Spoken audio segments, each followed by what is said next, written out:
Terima kasih atas kunjungannya ke channel Andri ADJ.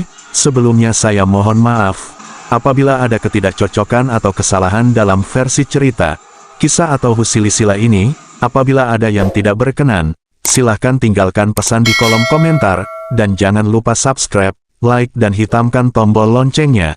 Terima kasih, silahkan menyimak video selanjutnya.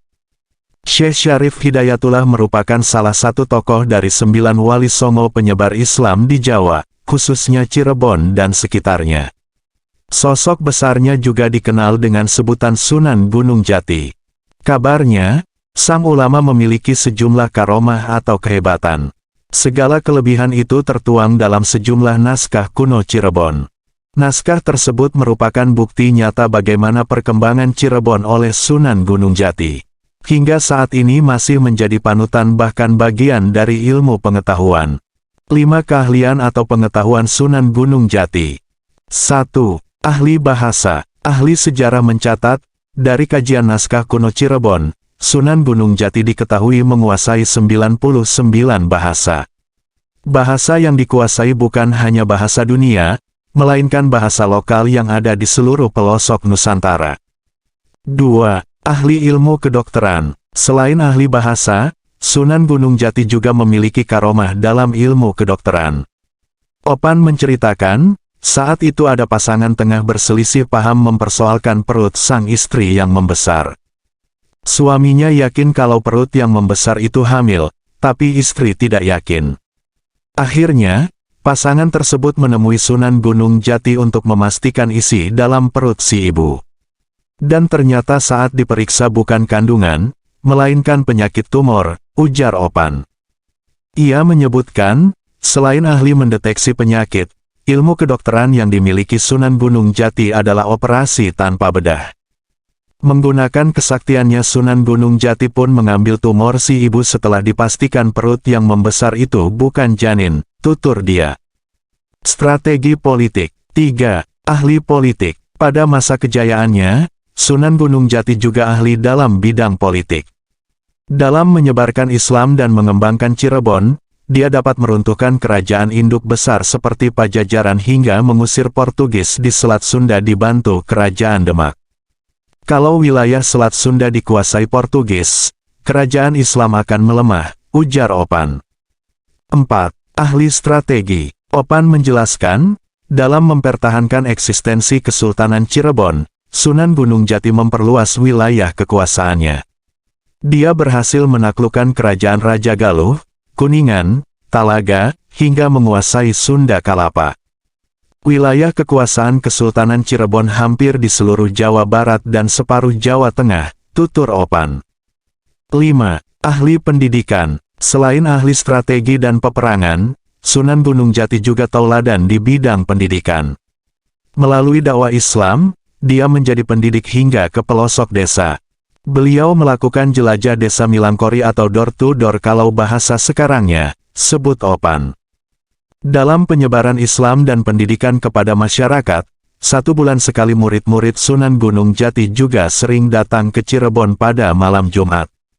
Datangnya murid-murid Sunan Gunung Jati setiap malam Jumat mereka mendengarkan pengajian. Kegiatan rutin mereka itu dinamakan Sebak Kliwon. Tradisi itu saat ini masih ada tapi bukan mendengarkan pengajian lagi, melainkan ziarah kubur ke makam Sunan Gunung Jati, ucap Opan. Adapun kisah yang tentang istri Sunan Gunung Jati Pakumwati diawali dari cerita tentang masjid yang berusia 500 tahun menyimpan beragam cerita yang fenomenal. Selain terbakarnya pendekar berilmu hitam menjangan wulung dengan mengumandangkan azan 7, masjid yang berada di kawasan Keraton Kasepuhan Cirebon itu menyimpan cerita lain. Ada kisah lain terkait meninggalnya Nyi Mas Pakumwati saat melawan racun yang namanya beruang mandi atau sihir guna-guna yang sengaja dipasang di momolo atau kubah masjid, kata budayawan Cirebon Akbarudin Sucipto. Berdasarkan catatan sejarah, Masjid Agung Sang Cipta Rasa dibangun tahun 1489 Masehi oleh Sunan Gunung Jati. Di masjid tersebut, Sunan Gunung Jati memilih malam Jumat Kliwon untuk mengumpulkan para pejabat negara, Tumenggung, Buyut, Ki Gedeng, Ki Gede se-Cirebon. Mereka melakukan silaturahmi sekaligus evaluasi terhadap kerja Natagama dan tata kelola pemerintahan Cirebon Nagari setiap bulannya. Hingga memasuki masa Panembahan Ratu awal, Masjid Agung Sang Cipta Rasa tetap menjadi pusat kegiatan dakwah Islam dan tempat para pembesar kerajaan berkumpul dan bermuhasabah. Sosok Panembahan Ratu menjadi figur yang sangat disegani dan dihormati di tanah Jawa bahkan Nusantara. Menjadi salah satu kunci kemajuan Cirebon saat itu karena rajanya sosok yang sangat sederhana, kata dia. Kesederhanaan Panembahan Ratu awal terlihat dari kondisi rumahnya yang tidak mewah. Tiang rumah dari batang jarak sedangkan atap rumah dari daun jati. Namun, saat itu rakyat Cirebon hidup makmur, aman, damai, dan sejahtera. Panembahan Ratu awal memiliki santri dengan beberapa murid dari berbagai kerajaan lain di luar Cirebon. Kapasitas beliau juga seorang ulama yang sangat dihormati karena keluasan ilmu dan kesuhudannya, ujarnya. Beberapa santrinya yakni Pangeran Gesan Ulun Sumedang dan Mas Rangsang Mataram.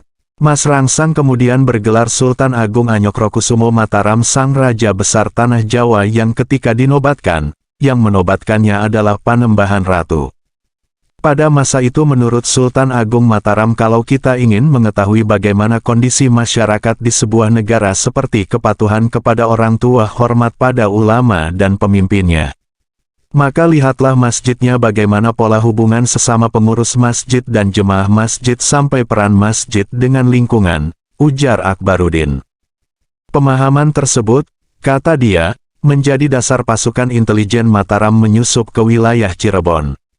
Pasukan intelijen Mataram menyusup dalam rangka melaksanakan aksi dan patroli keliling tanah Jawa untuk menguasai Jawa.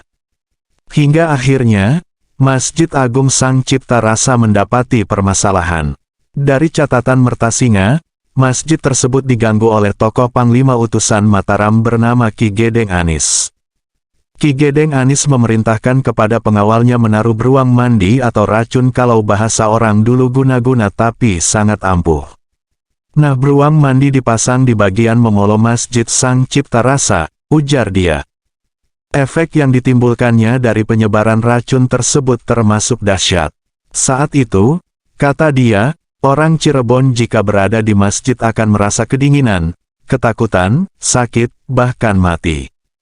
Akbar mengatakan, berdasarkan penelusuran, dampak dari aksi memasang racun beruang mandi tersebut terjadi perpecahan antar pengurus masjid.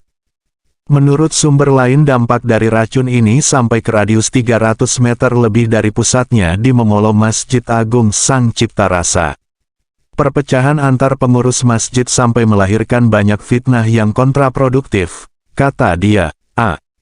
Di tengah kekacauan akibat racun beruang mandi, Nyai Mas Ratu Pakungwati mendapat mandat langsung dari Panembahan Ratu awal untuk membantu mengatasi bencana perpecahan di Cirebon.